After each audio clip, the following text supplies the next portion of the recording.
너희는 바위 틈에 들어가며 진토에 숨어 여호와의 위엄과 그 광대하심의 영광을 피하라.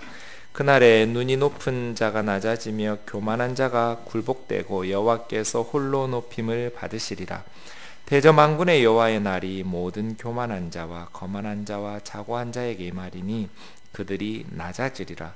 또 레바논의 높고 높은 모든 백향목과 바산의 모든 상수리 나무와 모든 높은 산과 모든 솟아오른 작은 언덕과 모든 높은 망대와 모든 견고한 성벽과 다시스의 모든 배와 모든 아름다운 조각물에 임하리니 그날에 자고한 자는 굴복되며 교만한 자는 낮아지고 여호와께서 홀로 높임을 받으실 것이요 우상들은 온전히 없어질 것이며 사람들이 암혈과 토굴로 들어가서 여호와께서 땅을 진동시키려고 일어나실 때 그 위엄과 그 광대하심의 영광을 피할 것이라.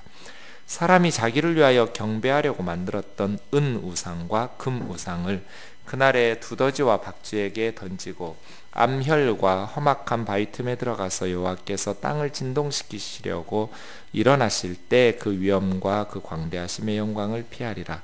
너희는 인생을 의지하지 말라. 그 호흡은 코에 있나니 샘할 가치가 어디 있느냐. 아멘.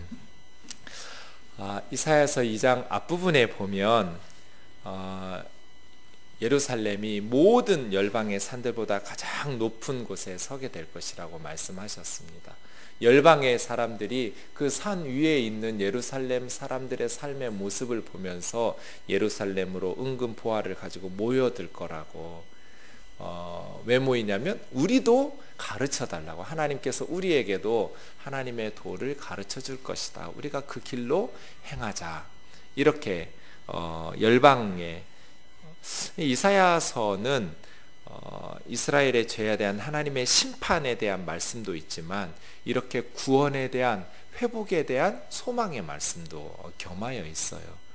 그래서 이사야서에는 심판을 선포하면서도 궁극적으로는 희망과 하나님께서 주시는 구원의 소망을 붙들 수 있도록 말씀을 전하는 것이 또 특징이죠. 그렇게 이스라엘의 열방 가운데 영광스럽게 변할 거다. 언제? 말일에. 2장 2절에 보면 마지막 때에는 이스라엘이 그렇게 영광스럽게 열방이 예루살렘으로 모여들 거다. 이런 소망적인 이야기를 하는데 그 다음 5절에서 9절까지 우리가 지난주 수요일에 묵상했던 말씀에 보면 이스라엘이 오늘 말씀은 심판이거든요. 하나님의 심판을 받을 수밖에 없는 상황들이 나와요. 우선 7절 8절에 보시면 이스라엘 땅에 은금이 가득하고 보화가 무한하고 마필이 가득하고 병거가 무수하고. 그러니까 은금 보화 경제력이죠. 마필 병거 군사력이에요. 그러니까 이스라엘이 엄청난 경제력과 군사력을 이렇게 확보하게 된 거예요. 문제는 그 다음 8절이에요. 그 땅에는 뭐도 가득해요? 우상도 가득해요. 그래서예요. 우리가 지난주에 함께 묵상했던 것처럼 어느 공동체에 뭐가 제일 많으냐, 그걸로 그 공동체의 영적 건강성을 체크해 볼 수 있어요. 가정이든지 교회든지 나라든지 그 공동체에 뭐가 많냐. 이거 기도도 마찬가지예요. 그 사람의 기도 속에 뭐가 많냐. 요즘은 참 SNS 상에서 이렇게 글들을 올리다 보면 이 사람이 주로 사용하는 단어, 어떤 단어를 제일 많이 사용하냐, 이런 거 이렇게 체크해서 보여주거든요. 그런 프로그램들이 있는데 평소에 나도 인식하지 못했지만 물론 제가 제일 많이 사용하는 단어는 뜨인돌이에요. 교회 이런 단어들, 어떤 단어를 그 사람이 제일 많이 사용하는지 아마 하나님께서 우리 기도를 이렇게 검토해가지고 그 사람의 기도 제목 중에 뭐가 많은지 딱 그게 그 사람의 신앙 수준이에요. 그 사람 생각 속에 뭐가 제일 많은지, 뭐가 가득한지. 여러분이 기도하시고 생각하시는 것이 여러분의 미래거든요. 왜냐하면 길을 쓰고 그 미래를 향해서 가려고 하실 거잖아요. 기도하는 대로. 생각하는 대로, 꿈꾸는 대로. 그래서 지금 내가 무엇을 소망하고 있는가? 무엇을 기도하고 있는가? 내 기도 속에 뭐가 많은가? 내 생각 속에 뭐가 많은가? 그것이 사실 우리 삶인데요. 이스라엘 백성들 속에 은금이 가득했어요. 보화가 무한했어요. 좋죠. 감사한 일이에요. 은금이 가득하고 보화가 무한한 거 너무너무 감사한 일이죠. 마필이 가득하고 병거가 무수한 거, 이것은 사실은 조금 문제가 있어요. 네. 그런데 그 다음은 더 심각한 문제예요. 마필이 가득하고 병거가 무수한 거는 하나님께서 금하신 것이니까요. 하나님 신뢰하지 않고 세상의 군사력 의지하는 것, 좀 위험한 요소가 있다는 거예요. 문제는 그 땅에 우상이 가득했었다.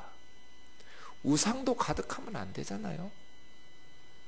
은금이 가득했는데 보화가 무한했어요. 은금이 가득하고 보화가 무한하려면 뭐가 가득해야 되냐면 믿음이 가득해야 돼요. 그 물질을 컨트롤할 수 있는 믿음이, 영적 수준이 더 커야 돼요. 믿음과 영적인 수준은 작은데 은금과 보화가 주어지면 그 물질로 죄짓기가 너무나 쉬워요. 그래서요, 은금과 보화가 많은 것은 정말 좋은 기회예요. 뭐만 있다면? 그 사람에게 바른 믿음과 신앙만 있다면. 그런데 이스라엘 백성들의 문제는 우상이 가득했다는 거예요. 세상적인 욕망으로 가득해서 우상까지 동원해가지고 자신들이 원하는 그 은금 보화와 군사력을 키우려고 했다는데 문제가 있는 거예요. 그러면 어떻게 되겠어요? 그래서요, 뜨인돌교회에 뭐가 많으냐? 우리 가정에는 뭐가 많냐? 우리 아이들 생각 속에, 우리 아이들 기도 속에는 뭐가 많냐? 무엇을 꿈꾸냐? 무엇을 위해서 살아가느냐? 그것을 냉철하게 검토해 보셔야 돼요. 바라기는 우리 교회와 가정과 또 우리 개인의 삶에 하나님의 은혜가 많기를 원하고 하나님의 영광이 많기를 원합니다. 가난하면 가난한 대로, 부유하면 부유한 대로 하루를 살아도 하나님 기쁘시게 하고 하나님 기뻐하시는 삶을 살아야지. 또 하나님께서 우리에게 말씀하신 것처럼 하나님 사랑하고 이웃을 내 몸과 같이 사랑하면서 살아야지. 그런 소원함이 우리 기도 속에 많아지기를 원합니다. 그때 이 땅에 진정한 평화가 올 거예요. 그때 이 세상에 진정한 행복이 올 거예요. 우리 삶에 진정한 만족이 올 거예요. 그래서요, 우리 가정과 우리 교회와 우리 나라가 정말 하나님 기뻐하시는 것들이 많았으면 좋겠어요. 하나님께서 기뻐하시는 것들, 그것이 우리 생각에 좀 많았으면 좋겠고 우리 기도에 많았으면 좋겠어요. 하나님께서 보시면서 너무 탄식하고, 야, 그런 거 네 인생을 정말 행복하게 할게 그게 아니야. 너희들을 정말 값진 인생으로 만들어주는 것은 그런 게 아니야. 이렇게 탄식하지 않았으면 좋겠어요. 이스라엘이 도대체 얼마나 어둡고 영적으로 암흑청지였으면, 9절 말씀은 정말 가슴 아픈 말이에요. 이사야 선지자가 천한 자도 절하고 귀한 자도 굴복하오니, 우상들에게 다 굴복해버리니까 주여 그들을 용서하지 마옵소서. 마치 매국노처럼 하나님 저들을 용서하지 말라고. 어쩌면 선지자가 얼마나 가슴 아픈 소리예요. 하나님 내 백성 우리 백성들을 복을 주십시오. 하나님 우리 뜨인돌교회 성도들에게 복을 주십시오. 제가 그래야 하잖아요. 그런데 하나님 용서하지 마십시오. 왜? 계속 하나님께서 심판하지 않으시니까 이스라엘 백성들이 계속 우상 숭배하면서 힘없는 사람들 착취하고 피눈물 쏟게 만들고, 하나님의 영광은 땅에 떨어지고 열방 가운데 이스라엘은 하나님을 욕되게 하니까 주여 그들을 용서하지 마옵소서. 이렇게 탄식할 수밖에 없는 선지자의 상황이 너무 가슴 아프다는 거예요. 한국교회를 향해서 저는 이 기도밖에 할 게 없어요. 주여 그들을 용서하지 마옵소서. 왜? 용서하시고 계속 참으시니까 한국교회가 너무 하나님의 이름을 모욕을 줘요. 하나님의 이름을 땅에 추락시켜요. 하나님의 영광을 너무너무 욕되게 만들어버렸어요. 가슴 아픈 일이에요. 그 다음 오늘 본문으로 이어져요. 이런 상황에서 그 다음은 뭐겠어요? 하나님의 임재예요. 하나님께서 저와 여러분에게 임하실 때 그 하나님의 오심이 복이 되기를 원합니다.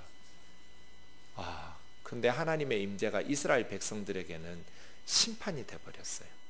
하나님께서 뜨인돌교회에 찾아오셨을 때 그것이 우리의 기쁨이 되고 우리의 영광이 돼야 되는데, 하나님께서 우리 뜨인돌교회에 오시는 그 방문하시는 날이 우리에게 심판의 날이 되고 수치의 날이 되고 재앙의 날이 된다면 너무너무 서글픈 일이잖아요. 10절, 너희는 바위 틈으로 들어가며 진토에 숨어 여호와의 위엄과 그 광대하심의 영광을 피하라. 오늘 본문에는 피하라는 말씀이 3번 나와요. 10절, 19절, 21절. 그런데 10절에는 그런 이야기가 없지만 19절과 21절에는 여호와께서 땅을 진동시키려고 일어나실 때 사람들이 아멸과 토굴로 들어가서 그 위엄과 광대하심의 영광을 피할 것이라. 21절에도 여호와께서 땅을 진동하시려고 일어나실 때, 하나님께서 땅을 진동하신다는 건 지진의 이미지잖아요. 땅을 진동시키고 갈라놓고 뭔가 지진이 일어날 것 같은. 그런데 이사야 선지자가 우시아가 죽던 때 소명을 받았거든요. 우시아 왕이 죽던 때가 주전 742년 아니면 740년이에요. 주전 742년 내지 740년에 선지자로 부름받았어요. 그런데 한 748년이니까요. 6년 아니면 8년 전이에요. 그때 이스라엘에 엄청난 지진이 일어나요. 이것을 기록한 사람이 아모스예요. 아모스 1장 1절에 보면 유다왕 우시아 때, 유다왕으로는 남쪽 우시아이고 북쪽 이스라엘로 하면 북이스라엘 여로보암 2세 시대에 그 지진 2년 전에 아모스 선지자가 선지자로 부름받았다. 그러니까 아모스 선지자가 선지자로 부름받고 2년 후에 지진이 일어난 거예요. 그런데 이 우시아 왕 때의 지진이 얼마나 컸는지 한 250년 지난 후에 스가랴서 14장 4절에 보면 스가랴 선지자가 우시아 왕 지진을 피하여 도망하던 것 같이 피하리라, 이런 얘기를 해요. 그러니까 우시아 왕 때의 지진이 얼마나 큰 재앙이었는지 200년이 지난 스가랴 때도 우시아 왕 때의 지진을 언급하면서 말씀을 선포할 만큼 대지진이 유다 땅에 일어났던 거예요. 근데 그때가 바로 이사야 때예요. 이사야가 선지자로 부름받기 6년 내지 8년 전이니까 이사야의 기억 속에 지진은 생생한 기억으로 남아있죠. 그래서예요. 하나님이 이스라엘에 임재하시고 찾아오시고 방문하시는데 땅을 진동시키시는 방식으로 임하시는 것 같은 그런 영상이에요. 하나님께서 유다와 예루살렘에 이스라엘의 우상 숭배를 심판하러 오실 때, 땅을 진동시키면서 오실 때 너희들은 암혈과 토굴로 들어가서 또 높은 바위 틈, 험악한 바위 틈에 들어가서 여호와의 영광을 피하라. 그렇게 피할 것이다. 숨을 것이다. 이런 식으로 말씀하시는 것이죠. 11절이요. 그날은, 이 11절의 그날은 12절에 만군의 여호와의 한 날, 이렇게 말씀하고 있는데요. 여호와의 날이에요. 이 여호와의 날은 이스라엘을 심판하시는 날이에요. 그날이 올 거다. 선지자는 외치고 있어요. 그날이 온다. 여호와께서 이스라엘을 심판하시는 여호와의 날이 올 것이다. 여호와의 위엄과 광대하심의 영광을 보고 너희는 피하고 도망, 하나님의 심판을 피할 수 없는데 그만큼 재앙이 될 거라는 거예요. 그러니까 말이에요. 사람들이 얼마나 거만해요. 사람들이 너무너무 교만하고 말도 함부로 하고요. 하나님의 임재를 경험하지 못해서 그렇죠. 하나님께서 오래 참으시는 것은 회개하도록 기회를 주시는 것이지 하나님께서 우리의 악을 보지 못해 하셔서가 아니잖아요. 몰라서 참으시는 것이 아니라 하나님께서 죄인들을 사랑하셔서 회개하라고 오래 참으시는데, 하나님의 백성들이라고 말하는 이스라엘 사람들이 하나님이 오래 참으시니까 너무 자고하고 교만하고 경거망동한 거예요. 그런데 하나님께서 임하시면 그들은 이제 땅속에 토굴로 들어가서 피하고 숨고 하나님의 영광의 심판을 피할 것이라고. 이 사람들 누구냐면 다 교만하고 높은 사람들이에요. 11절 보세요. 눈이 높은 자 낮아질 것이고 교만한 자 굴복될 것이고 여호와께서 홀로 높임을 받으실 것이다.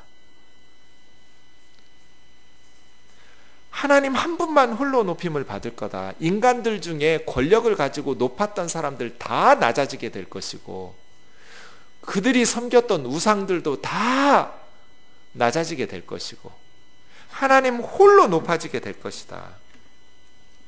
우상 숭배가 얼마나 어리석은 짓인지 그날에 다 거짓이 드러나게 될 것이다. 12절이요. 모든 교만한 자, 거만한 자, 자고한 자가 다 하나님이 임하시면 낮아지게 될 것이다. 네. 그래서 죄의 뿌리는 교만이에요. 스스로 하나님처럼 되려는 것, 그것이 창세기 3장 5절에 선악과를 따먹고 죄를 짓게 된 동기잖아요. 인간들의 모든 죄는 자신을 높이는 것, 하나님처럼 높아지려고. 지금 이스라엘 백성들이 뭐 하고 있어요? 바벨탑 쌓고 있는 거잖아요. 우상까지 끌어들여서 자기들 스스로를 높이고 있잖아요. 은금 가득하고 보화가 무한하고 마필이 가득하고 병거가 무수하니까 하늘 꼭대기까지 교만해지고 높아질 줄 알고. 한국 교회가 말이에요, 대한민국이라는 나라가 말이에요, 지긋지긋하게 가난에 탄식하면서 세상에 어쩌면 그런 노래 잘 살아보세요. 우리도 한번 잘 살아. 지금 생각하면 엄청 슬픈 노래예요. 저는 그 노래를 들으면서 잠을 깼네요. 어릴 때 온 동네에 그냥 스피커로 잘 살아보세요. 얼마나 가난이 지긋지긋했으면 노래가, 전 국민이 부르는 노래가 잘 살아보세요. 착하게 살아보세요도 아니고 보람있게 살아보세요도 아니고 심지어 행복하게 살아보세요도 아니고 잘 살아보세요. 우리도 한번 잘 살아보세요. 아, 진짜 너무 슬픈 노래예요. 그렇게 가난했어요. 지긋지긋하게 가난했어요. 그런데 하나님께서 은금이 가득하고 보화가 무한하게 하셨어요. 그랬더니 한국교회가, 하나님의 백성들이 뭐 하기 시작해요? 우상 숭배하기 시작해요. 이스라엘이 하나님 버렸나요? 아니요, 하나님 섬겼어요. 그런데 그건 하나님이라는 우상 섬긴 거예요. 13절 보세요.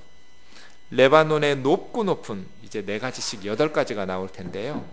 첫 번째, 레바논의 높고 높은 백향목. 낮아지고 꺾이는 것이 레바논의 높고 높은 백향목. 이스라엘 주변 팔레스타인에는 삐뚤빼뚤한 작은 잡목들밖에 없어요. 제대로 된 목재를 구하려면 레바논의 백향목을 수입해야 돼요. 그래서 솔로몬 성전을 레바논의 백향목, 왕궁이나 성전을 지을 때 레바논의 백향목을 수입했죠. 이건 60m, 70m까지 쭉 뻗어 오르는 거니까 이스라엘 주변에서는 볼 수 없는 나무예요. 탄성을 자아내는. 와! 레바논의 백향목. 왜 수입했겠어요? 화려한 집 지으려고. 두 번째, 바산의 상수리나무. 바산의 상수리나무도 레바논의 백향목처럼 탄성을 자아내는 고급 외국 수입산 목재예요. 그런데 바산의 상수리나무에는 하나가 더 플러스 돼요. 상수리나무가 열매가 가득하니까 이 밑에서 우상숭배를 하면서 고대인들이 원하는 게 다산과 풍요잖아요. 부자로 잘 사는 거, 애 많이 낳는 거, 동물들 새끼 많이 낳는 거, 뭐 나무들 열매 많이 맺히는 거. 그래서 상수리나무 하면 우상숭배와 성적 타락을 상징해요. 이것도 고급 목재예요. 그 다음 세 번째는 16절로 우선 넘어가 보세요. 다시스의 모든 배. 이 페니키아 항구에 있는 다시스, 거기에 배는 외국의 물품들을 실어 나르는 무역선이잖아요. 레바논의 백향목이나 또 상수리나무를, 바산의 상수리나무를 실어 나르는 배, 그리고 모든 아름다운 조각물. 이건 뭐겠어요? 이 네 가지. 레바논의 백향목, 바산의 상수리나무, 그것을 실어 나르는 다시스의 배들, 그리고 모든 아름다운 조각목들. 인간들이 만들어낸 사치스러운 그러한 삶을 상징하는 것들이잖아요. 이사야 선지자가 활약할 때 남쪽 유다의 교만한 자, 거만한 자, 자고한 자들이 이렇게 외국산 극한 사치의 상징들이 그걸 누리고 있었던 것들이에요. 이게 다 하나님이 임하시면 낮아지고 꺾어지고 부서질 거라는 거예요. 뭐한 것처럼 우시야 왕 시대에 지진이 일어났을 때 다 무너졌던 것처럼. 그 다음 네 가지 14절 보세요. 모든 높은 산, 이 산들은 가나안 이스라엘 땅에 있었던 것들이에요. 또 모든 솟아오르는 작은 언덕들, 그리고 모든 높은 망대, 모든 견고한 성벽, 망대와 성벽. 이때 이제 우시야 때 지진이 일어났고 우시야 왕이 죽던 때 이사야 선지자는 소명을 받았잖아요. 그때 지진이 일어났다고 말씀드렸는데요.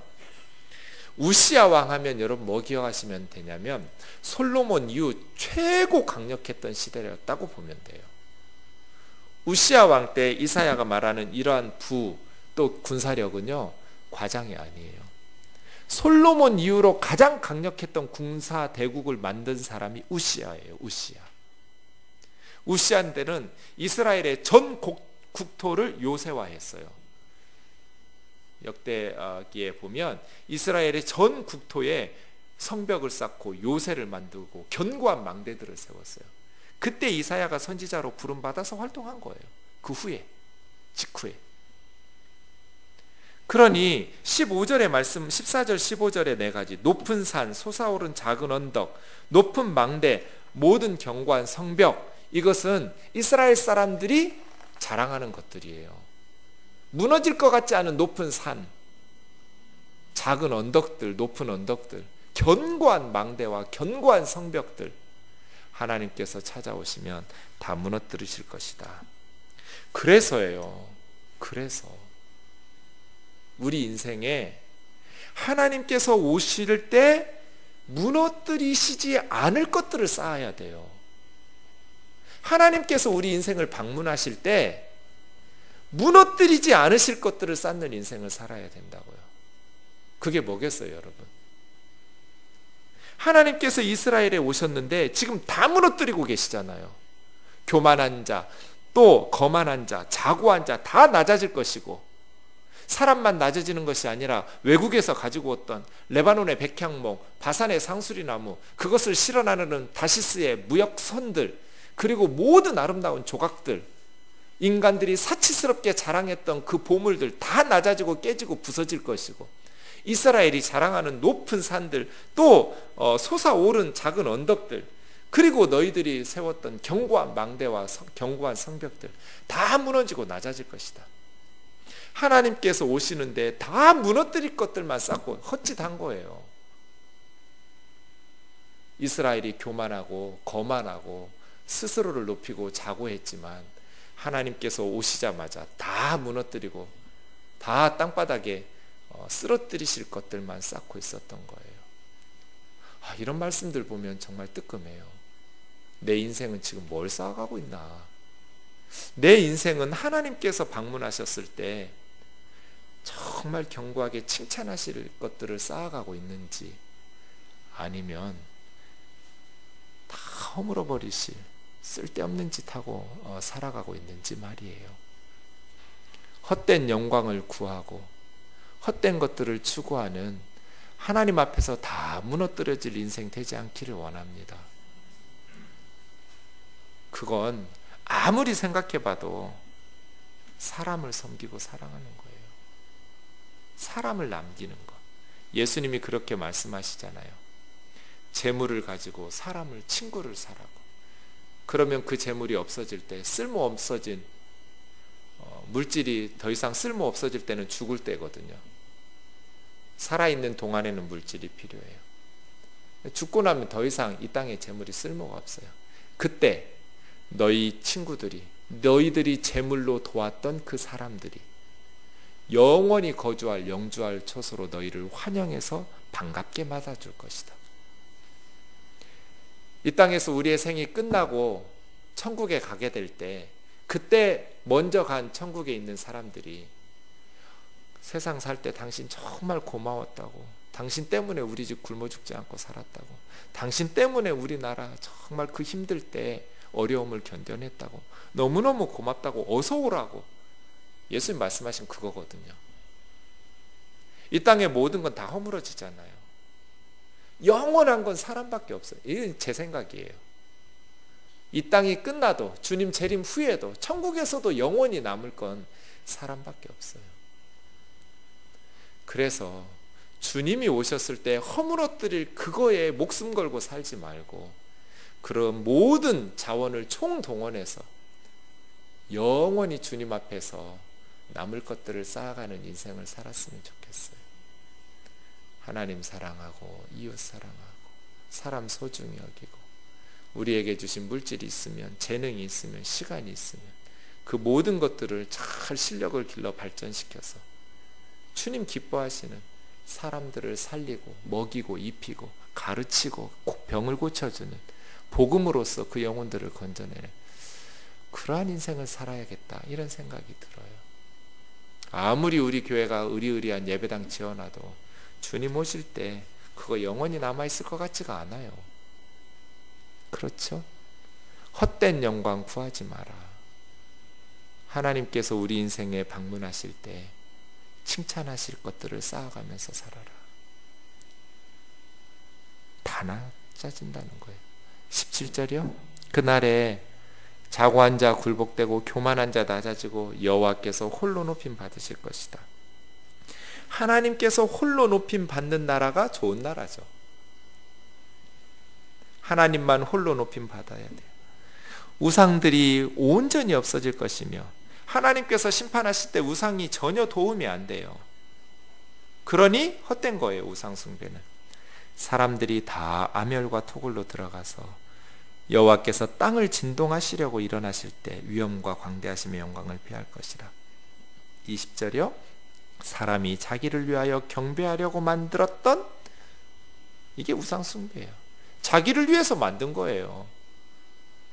금 우상, 은 우상, 자기를 위해서 만들어 놓은 우상들을 다 두더지와 박쥐에게 던진대요. 왜 우상들을 두더지와 박쥐에게 던질까요? 신주단지 모시듯이 그렇게 소중히 여겼는데 하나님의 심판을 받으니까 우상들을 두더지와 박쥐에게 던진대요. 지금도 그렇지만 당시에도 두더지와 박쥐는 이스라엘 사람들에게는 가증한 거예요. 그런 쓸모없는 가증한 것에, 그러니까 우상들도 두더지나 박쥐처럼 가증하고 무의미하고 쓸모없고 징그럽고 소름 끼치는, 이게 그렇게 징그러운 것이었구나. 하나님 심판을 받아 파야 깨닫는 거예요. 우상은 사람들이 자기를 위해서 만든 것이죠. 자기를 위해서 만들고 그걸 또 경배하고 섬기고, 이게 얼마나 어리석은 일이에요.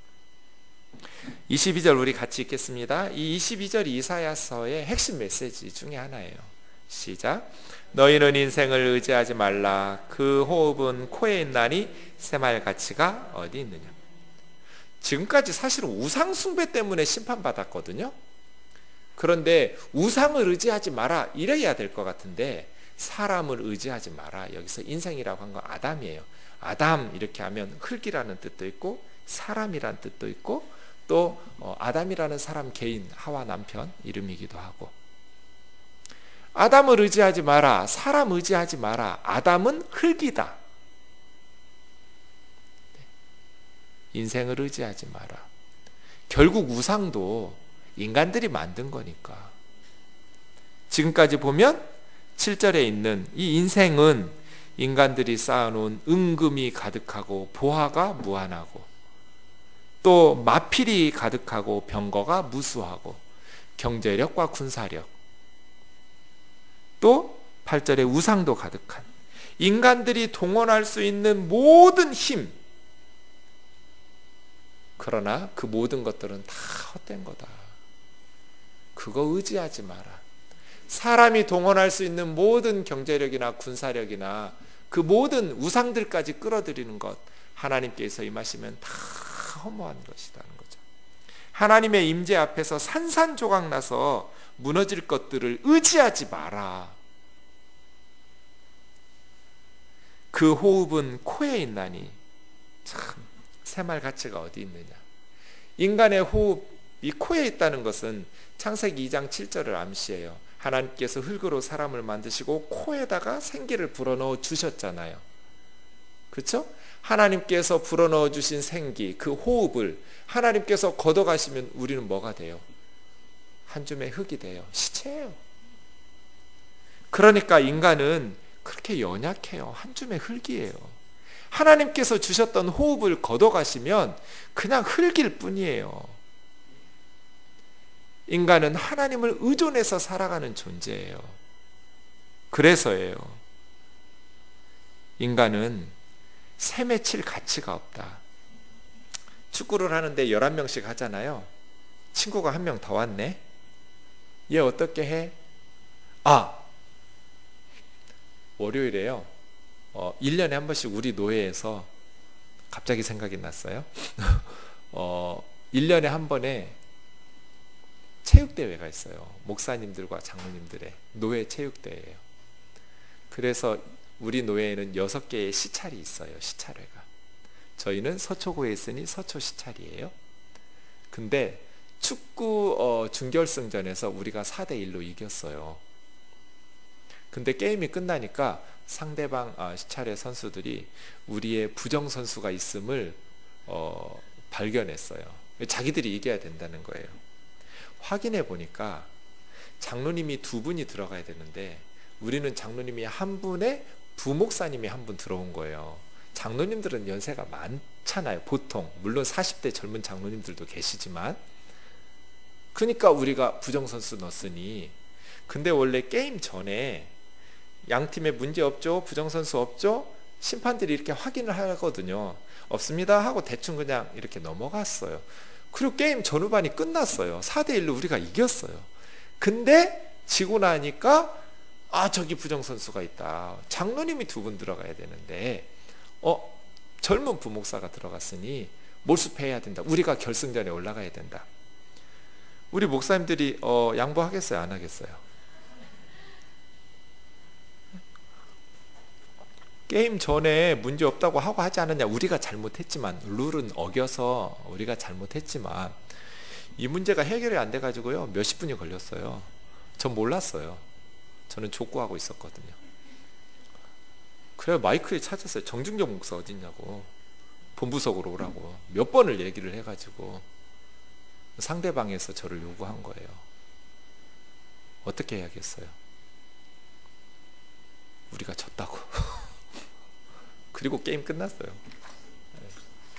그까짓 게 뭐라고.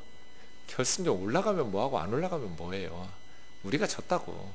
상대방에서 이해해주고 에이 부정선수가 있었지만 우리가 4대1로 졌으니 당신네가 결승에 올라가시오 해주면 모르겠지만 법대로 몰수패해야 된다고 주장하시면 우리는 할 말 없다고. 처음부터 어쨌든 우리가 잘못했으니까 우리가 졌습니다. 결승전 올라가세요 하고 끝냈어요. 그랬더니 젊은 목사들이 막 부글부글 끓고 이제 제가 잘 다독였죠. 이까짓 게 뭐냐, 아무것도 아니다, 괜찮다 하면서 젊은 후배들 다독이고 끝냈어요. 근데 보세요. 만약에 그 젊은 부목사님이 장로님 대신 들어가야 되는데 이 젊은 부목사님이 들어가서 우리가 4대1로 졌다, 이러니까 이렇게 된 거잖아요. 근데 그냥 그 젊은 부목사님이 들어가나 마나 별로 가치가 없다, 별로 보니 뭐 축구도 못하고 실력도 없어, 그냥 제자리에 서 있다가 뭐 이런 식으로 하면 숫자에 넣겠어요, 안 넣겠어요? 셈에 쳐요, 안 쳐요? 안 치죠. 이게 인간은 숫자에 넣을 필요가 없다. 그 호흡은 생명은 코에 있다. 호흡이 코에 있는데 하나님께서 그 코에 들어있는 호흡 걷어가시면 그냥 흙일 뿐인데 샘할 가치가 어디 있냐? 숫자에 넣을 가치가 어디 있냐? 이 말은 뭐예요? 그만큼 연약하고 모자라고 무능하다는 뜻이에요. 이게 이사야서의 교훈이에요. 인생 의지하지 마라. 그 생명은 코에 있다. 호흡이 코에 있는데 숫자에 칠 만한 가치도 없다. 그만큼 연약한 게 인간이. 그냥 깍두기로 하나씩 넣어줘도 돼. 저 팀에 몇 명 더 넣어. 그냥 느나 많아야. 이런 상황이라는 거예요. 사랑하는 형제 자매 여러분, 하나님 한 분만 높이고 하나님 한 분만 홀로 높이시는 그런 우리 교회 되기를 원합니다. 그래야 진정한 평화가 와요. 그래야 진정한 행복이 와요. 그 하나님의 말씀을 배우는 예루살렘은 토라 학교가 돼야 돼요. 뜨인들 교회는 말씀 학교가 돼야 돼요. 말씀을 배우고 났더니 그 다음 무슨 일이 있어요? 무기들 버리고 칼, 창 다 버려서 보습을 만들고 농기구를 만들잖아요. 평화예요. 전쟁할 필요가 없어요. 진정으로 우리가 말씀을 배우고 토라 학교에서 말씀 학교에서 하나님의 말씀을 배우고 나면 하나님 한 분만을 높이고 하나님 한 분만을 높이고 나면 하나님의 역사들이 참된 평화로 찾아오는 것이죠. 인간 의지하지 마라. 강해 보여도 권력 있어 보여도 연약한 것이 인간이다. 사람 아무것도 아니에요. 그래서 우리는 사람을 의지할 것이 아니라 사람은 우리가 기도해 줘야 될 사람이에요. 사랑을 베풀어야 될 대상이고 서로 기도를 주고받아야 될 대상이지 믿고 신뢰하고 의지할 만한 대상이 아니에요. 저는 목회하면서 이런 걸 너무나 많이 봐요. 인생을 의지하지 마라. 하나님 한 분만을 의지해라. 우리 같이 말씀 가지고 기도합시다. 먼저 기도할 것은